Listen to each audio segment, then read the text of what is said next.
When this channel started, a lot of the content from Marvel Champions had already been out, right? I didn't really talk. I mean, I played the old heroes, but I didn't really talk about the old heroes, kind of in the review sense. And I don't want to do just like a straight review of talking about like why they're so amazing and I love them and they're fantastic, right? Like that's true for a lot of them, but that's not true for all of them. I wanted to try to make a different approach video where I make the argument for a hero and I make the argument against a hero. And I want to try to be as balanced as I can. I'm going to try to be as objective as I can. But naturally, there's going to be some like, you know, how I played and how it reacts when I play and the situations I was in. So it can't be completely objective, but I'll try my best. So anyway, I want to go through pretty much every single hero and go through their deck and figure out what's good, what's bad, especially in like today's game. I think will be more interesting for like the older heroes, and as we get to the newer heroes, we'll see what we do. But yeah, that's the rough idea of this series. So we'll see how this goes. First, we'll go through all the cards, and then we'll talk about like arguments for the hero and against the hero. Do me a huge favor, make sure you hit the subscribe button down below, turn on notifications, let you know when new videos go live, and you can watch them and all that fun stuff, and hit the like button to help this video. Leave comments, let me know your thoughts about our first hero that we're going to do, which is Spider-Man Peter Parker. All right, so let's start with Peter Parker, the alter ego of Spider-Man. Spoiler alert. He has a 3 recovery, 6 hand size, 10 hit points. Before we even get into his scientist ability, let's talk about the genius trait, because this is kind of big, right? So genius trait is kind of a interesting one that really didn't get any attention early on, because everyone was kind of like, oh, whatever about genius trait. But eventually Ingenuity came out, right? Ingenuity was a card that came out. I think this was in Ironheart. I don't know. It doesn't tell me. But oh yeah, Ironheart. Ironheart 27. So it came out with the Ironheart pack. It's a 2-cost upgrade, basic card, skill card. Play only if your identity has a genius trait, max 1 per player, and allows you to generate a resource. Exhaust Ingenuity, generate a mental resource. Now this is pretty cool because again, it can be used on hero alter ego. It doesn't specify like a hero resource or anything like that, so you could use it both ways, which is really neat. But it was a way to give Peter Parker kind of another resource generator to kind of get him going, right? On top of that, you also got Moon Girl in the Nova deck, right? Yeah, Nova, where it's an interesting card in the way that it works. It's a 3-cost ally, 2/2/3 stat line with 2 consequential damage on each of those. But you can only play if your identity is a champion or a genius, right? Okay. But after you play Moon Girl from your hand, draw 1 card for each mental resource you use to pay for her. So this can include, again, the genius, Ingenuity that we just saw, but it also can use Peter Parker's specialist or scientist resource ability, where it allows you to generate a mental resource limit once per round, as long as you're on his alter ego side, right? So this is a pretty interesting combination of things that you can do. Past that, there's not like a ton more you can do with Genius. I've seen, there's a few more Genius cards with like Beast and stuff and Ironheart or whatever. But there's not like things that really lean into it quite like Ingenuity did, right? That's another trait they can kind of mess around with more. Now, this ability on this alter ego side is a really strong one. I mean, obviously you start with 6 cards in your hand, but being able to basically get a 1-cost card out for free because you're just generating the resource on Peter Parker, pretty huge, pretty strong. So when you flip up to Spider-Man, he's a 1/2/3 stat line, 1 thwart, 2 attack, 3 defense. Drops down to a 5 hand size, is only an Avenger, not a Web Warrior. And later on, this gets kind of adjusted with the whole Web Warrior card they had to come out. I don't even know if it's a trait, technically, traded card. But they did the whole, not Web of Life and Destiny. What was it called? But basically, like, you were able to put the card on to make them a Web Warrior. All right, so here it is, Warrior of the Great Web. Attached to a character with a spider in its title, max 1 per character, is a 1-cost upgrade basic card. So attached character now gains the Web Warrior trait.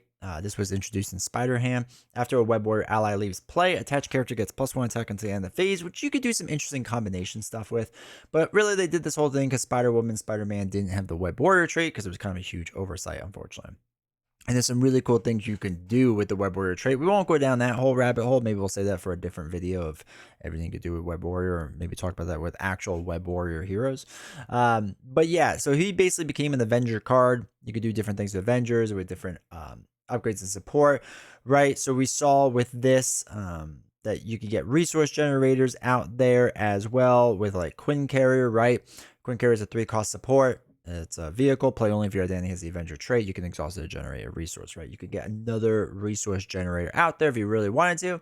Ingenuity might be the better one, but you have to play on your alter ego side, which can be kind of rough. So anyway, his spider sense interrupt ability is when the villain initiates an attack against you, draw one card.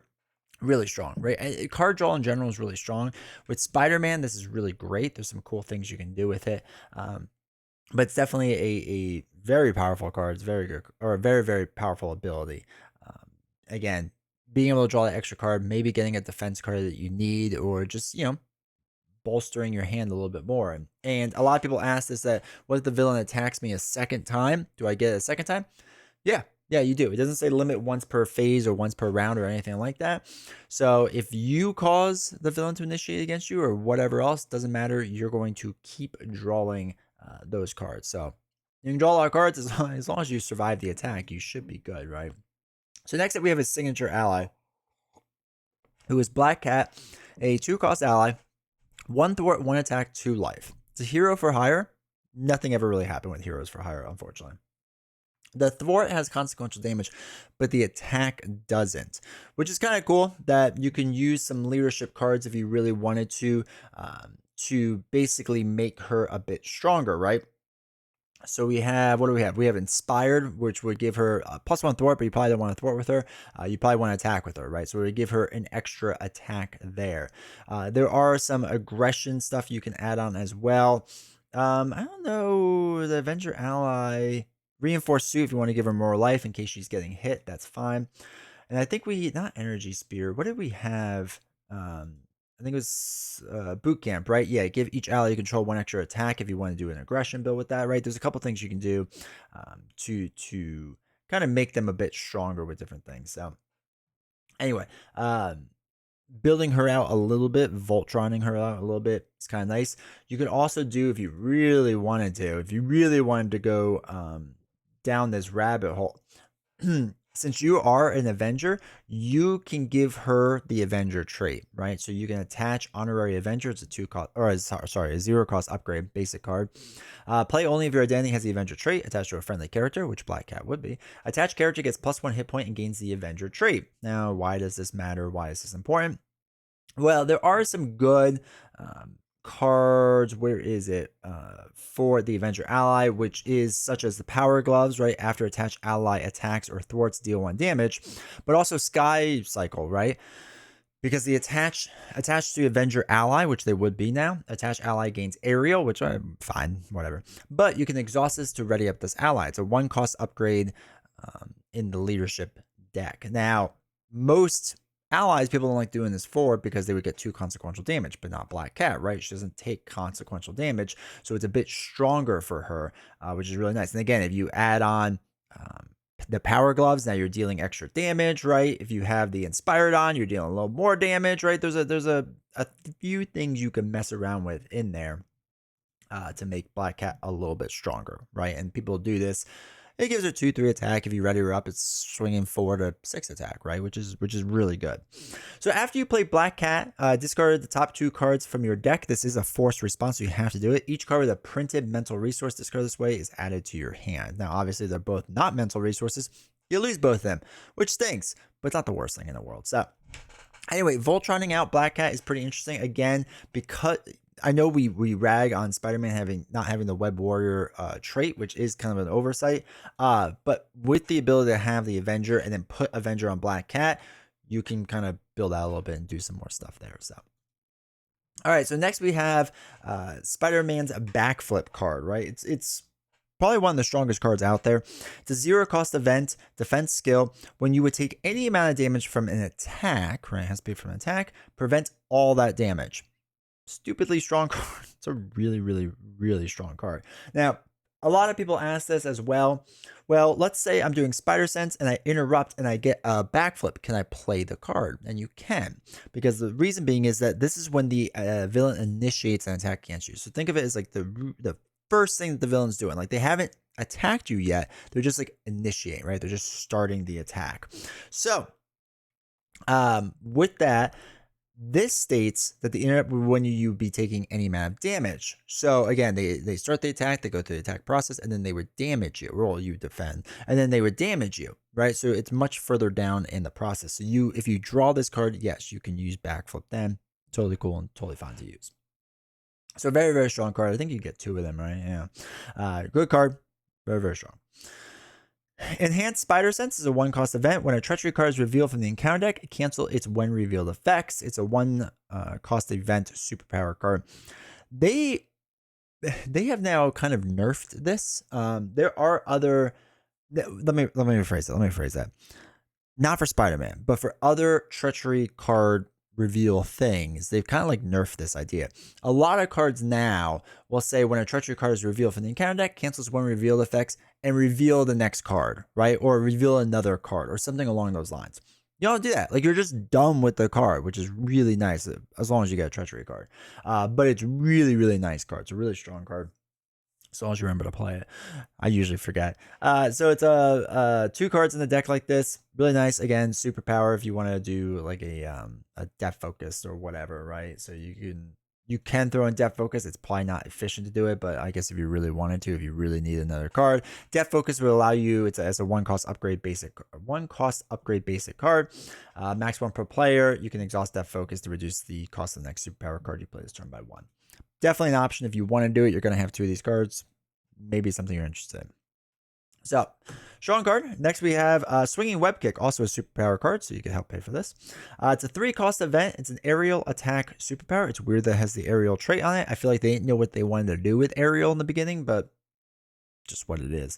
Anyway, hero action, deal 8 damage to an enemy. This is like the stat for everything. Right? Like, when we talk about attack events moving forward in this game from here on out, everything kind of goes back to this, right? 3 for 8 is kind of like the standard. If you drop down to 3 for 7, you better have like a little extra that you do, right? Overkill or stun or whatever. It doesn't really matter. You should be doing a little something. Anything that goes over 3 for 8 is usually considered like pretty darn powerful. So it does have 3 of these attack cards in. Again, superpower if you want to lower its cost, if you have your resource generators, whatever it may be. Very, very basic attack card, but very good. A good attack card. Aunt May is a 1-cost support persona card. Alter Ego action, exhaust Aunt May to heal 4 damage for Peter Parker. If you flip down a lot, a very strong card. A very strong card. Now, I never flip down, not my phrase. I don't flip down a ton, especially with Peter Parker, and we'll get into that a little bit later. But I don't flip down a ton, so this card doesn't get used a lot for me. But for those that flip down, especially if you're playing a multiplayer game, you're going to be flipping down more with Spider-Man, especially when you want to use the resource generator that is innate to him. Being able to heal 4 damage and not having to exhaust Peter Parker is incredibly strong. Now, Spider Tracer is in my opinion, like one of the biggest weak links in his deck. It's a 1-cost upgrade item tech. Attached to a minion. When attached minion is defeated, remove 3 threat from a scheme. This is Peter's only threat removal card in his deck, right? There's 2 of these cards, and you have to have a minion out there. This is one of the issues that happens with Peter Parker in True Solo, is that you're going to be dealing with a lot of threat, and you're not going to have a great way to deal with it. Peter or Spider-Man himself can only thwart for 1, which is really, really weak, especially for True Solo. So a lot of people have to lean into justice builds, and we can talk about all this stuff later. But this is the way you did it. So there are ways to, if you were to take an aggression event and you get, we have to look for it really quick. Looking for trouble is what I was thinking of. So it's a 0-cost event. Discard cards from the top of the encounter deck until you discard a minion. This is from Guardians Most Wanted. Put that minion in play, engage with you. Remove 3 threat from the main scheme. Now it stinks that it's the main scheme, but still, this is nice because you can use this card, discard until you get a minion, right? Put that minion into play, put Spider Tracer on it, remove the 3 threat from the scheme, but it now allows you to put this on there as well, the Spider Tracer that is, and now you can remove 3 threat from a scheme. Early game, there wasn't a lot of side schemes to worry about. Like, there was like a couple that popped up, but not a ton. Nowadays, it seems like there's 4 or 5 side schemes on the table, right? So you have to deal with it a lot more than you used to.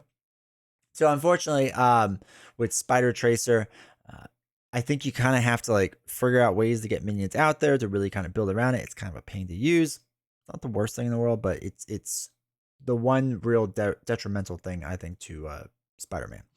All right, so then we have the web shooter. It's a 1-cost upgrade. Item tech uses 3 web counters. Enters play with 3 counters. When those are gone, you discard this card. So it's a hero resource. Exhaust web shooter. Remove 1 web counter and generate a wild resource. He has 2 of these cards. It's a natural resource generator, which is really good. Basically, get 3 and that's it. There's no way to like reload your web shooters. You have to like draw the other card and use it. You can have both on the table. It's nice to get this card because you do have some cheaper cards. You have some expensive cards too, but being able to get like Aunt May or Spider Tracer in, or use it for enhanced spider sense, right? Like all these things is nice to just be able to generate those resources for. And with Aunt May, assuming you're putting it down your hero side, generate those resources for so that you can afford cards and stuff. It's nice in that regard. So definitely a strong card. Good resource generator. Definitely like it a lot. Now, Webbed Up, this is the last 2 cards of Peter's deck. It's a 4-cost upgrade. Webbed Up, you can only play in hero form only. Attached to an enemy, max 1 per enemy. When attached enemy would attack, discard Webbed Up instead, then stun the enemy. Incredibly powerful card.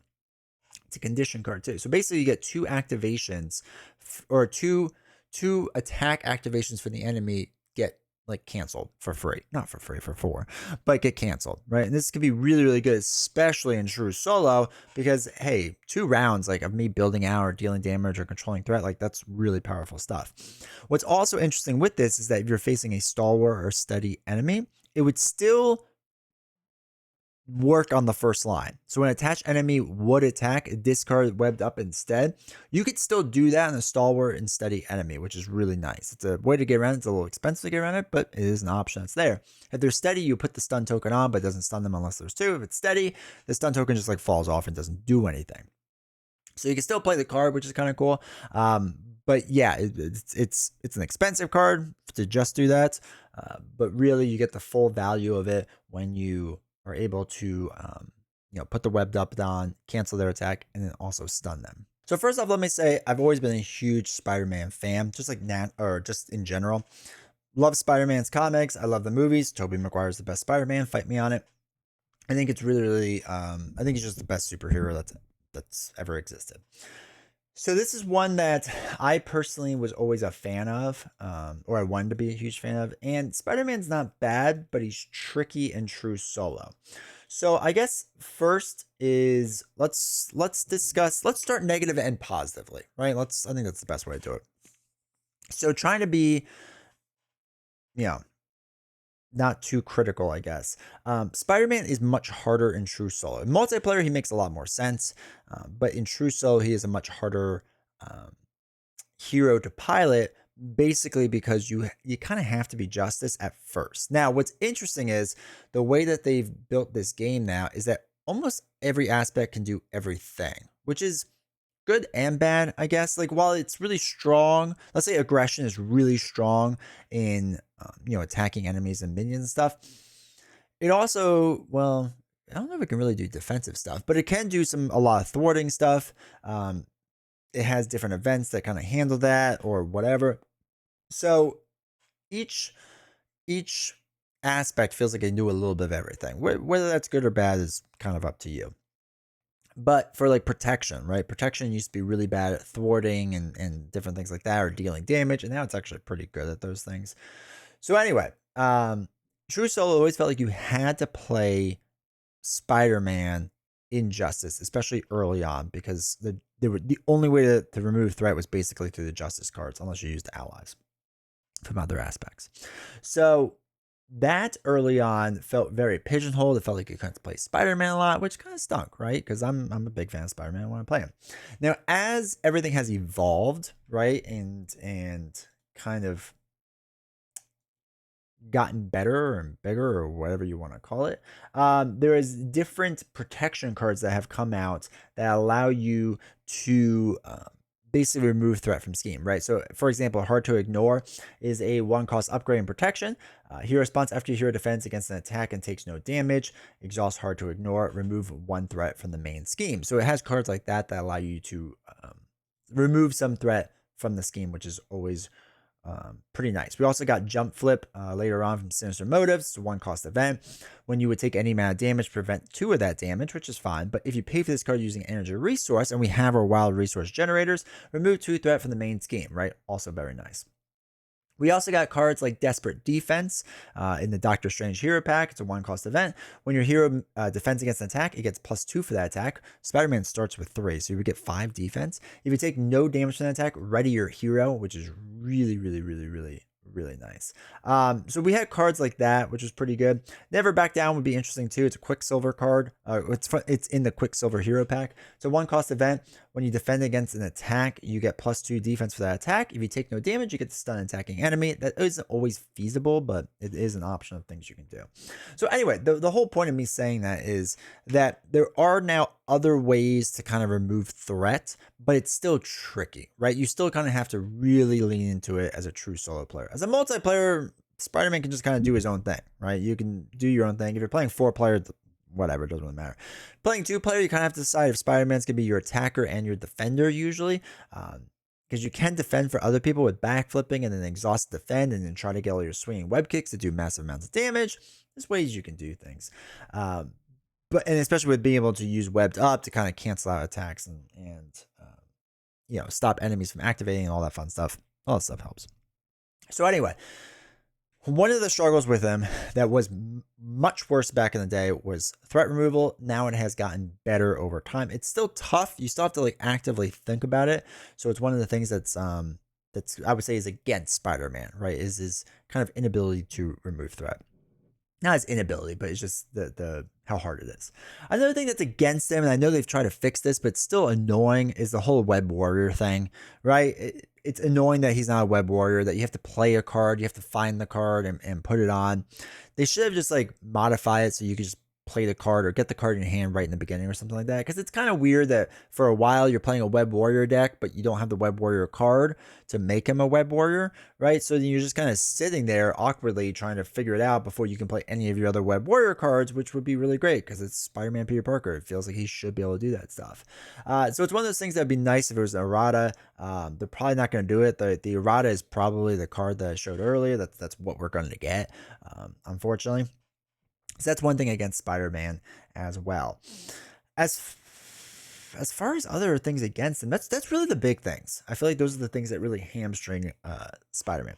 What makes him good is that some of his cards are kind of broken because I think they were still figuring out the balance early on in the game. So for example, Backflip, I don't know if that card should really exist, right? I mean, I'm happy it does, but it's way too strong, right? It's way too strong. A free card that when you take any amount of damage in the world, you just prevent it.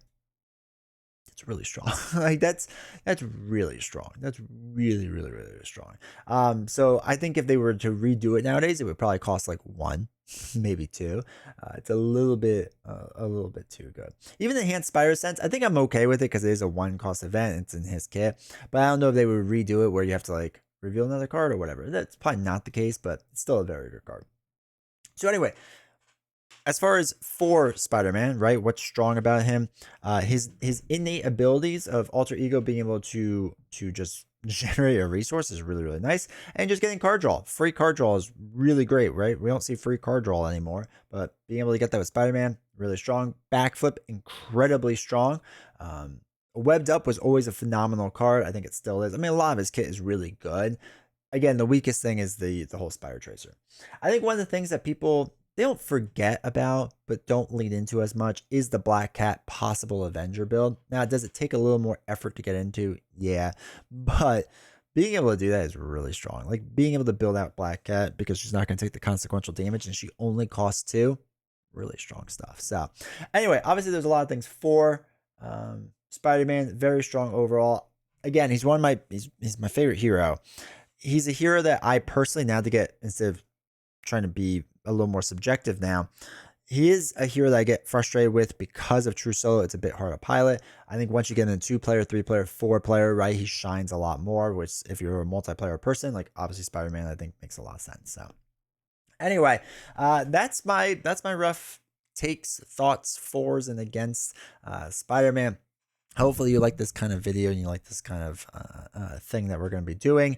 Like I said, do me a huge favor, make sure to hit the like button, subscribe, all that stuff down below. I really appreciate it. Also, before you leave, down below is a link to the Patreon account. We're getting close to 20 paid subscribers, and when we do, we'll play a three-handed solo game of Marvel Champions live, like physically play it, not Tabletop Simulator. So that'll be fun. So I think we're only a couple paid subs away. And also there's a link down to the blog on Medium, or you can go on Patreon and create a free account. But you can get the blog post, which I know people have really been enjoying and been reading. So I appreciate everyone that's been doing that. So hopefully you like this video. Hopefully you'll like this series, because we'll come out with these slowly over time. And until then, I will see you all next time.